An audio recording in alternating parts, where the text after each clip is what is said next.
come from a country of roads, a place called the United States of America, where the roads tie together 3,000 miles of desert and mountain and valley.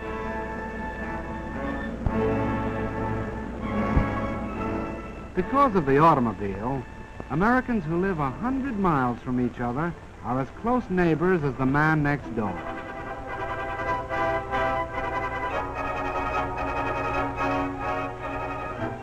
Long before my time, the look of the landscape was already changing.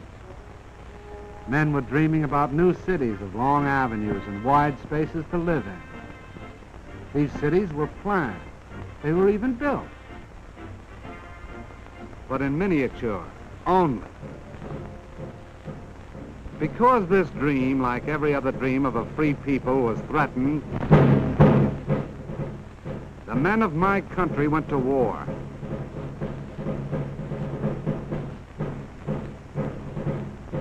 The automobiles of the times of peace were stopped. They were stored away for the duration.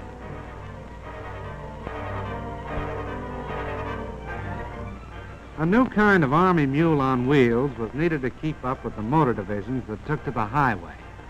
And that's what I was going to be. The job of figuring me out was given to the automobile industry. Every year, men like these had designed a new and more beautiful collection of cars. These new models were presented like debutantes at auto shows that were the social events of the season.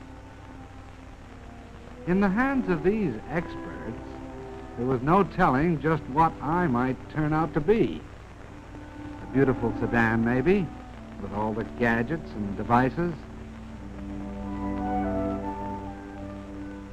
A handsome roadster, maybe a peacock. They worked on me and worked, and finally, here's what came out. Can this be an automobile, men wondered? Looks more like a four-wheel Beetle, one of them said.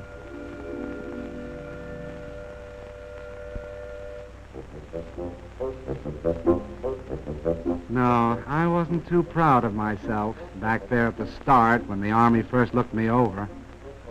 Then they sent me out on the road. They tried to drown my motor, but my ignition was set too high for that. They tried to break my back on roller coaster roads. But when I held together, it looked as if the Army and I might somehow get along, because they gave me a nickname. From the word's general purpose, they took the G and the P. They called me Jeep. It sounded more like a noise than a name. Then it really began. I was sent out on maneuvers. This Army was getting tough. Could I keep up with them? Was I good enough? How did I know? All I could do was keep my fenders straight, my gears grinding, and hope for the best.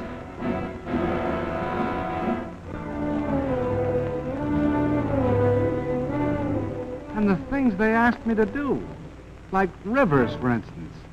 I had to be light enough to cross water in my own canvas tarpaulin. Lucky I didn't weigh more than 2,200 pounds. And it was lucky that I wasn't any bigger than 11 feet long and 5 feet wide and 3 feet high. Because when the outfit took to the air, they expected me to go right along with them.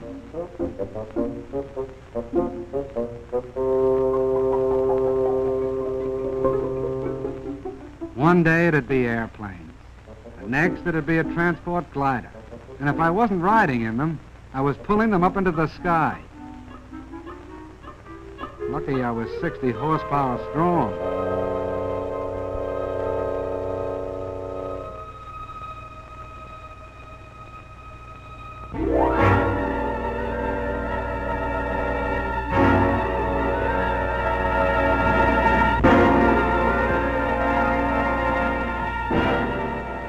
The Army was getting tougher, preparing itself for the big offensives that were coming. And I had to get tougher to keep up. I'll say one thing. No matter what they asked me to do, pull cannon, break my own road through the underbrush, or keep moving at better than 70 miles an hour, it was no worse than what my driver was ready to do himself. The American soldier and I got along fine, like a good rider and a horse. We got to be pals. But even so, I had my doubts. Most of the machines around me had proved themselves in battle. I was still on probation.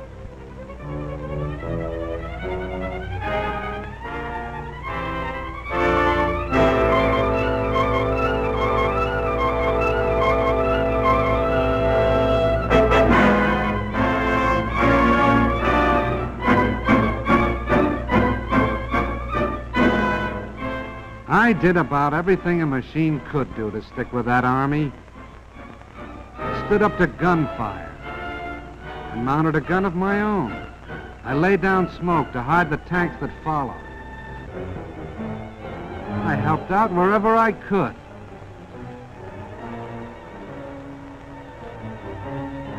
I even learned how to splash across rivers.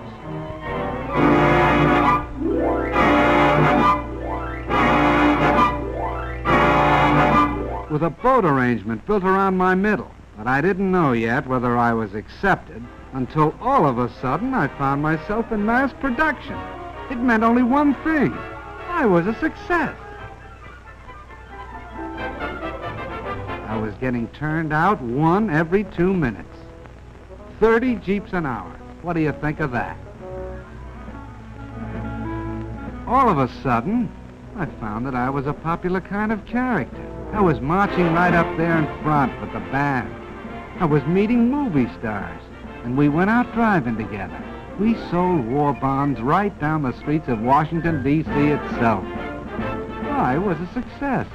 I got all set to go traveling. They credit me up for shipment overseas to do the job I was built for.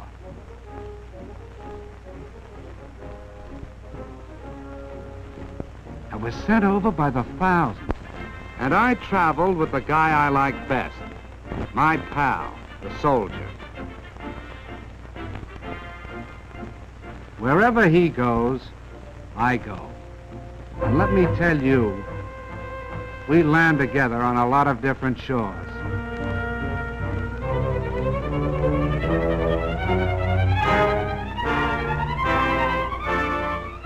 I went to work in the South Sea Islands. I fought mud in North Africa. I went sightseeing in Egypt. And in China, I teamed up with General Stilwell, with General Chennault and his Flying Tigers. I kept from freezing up in Alaska and from boiling down in Timor. I traveled with General MacArthur in New Guinea. I was a success. I hobnobbed with famous people, like Wendell Willkie, with King George, and Queen Elizabeth. I went out with presidents. I was with Mr. Roosevelt in Casablanca.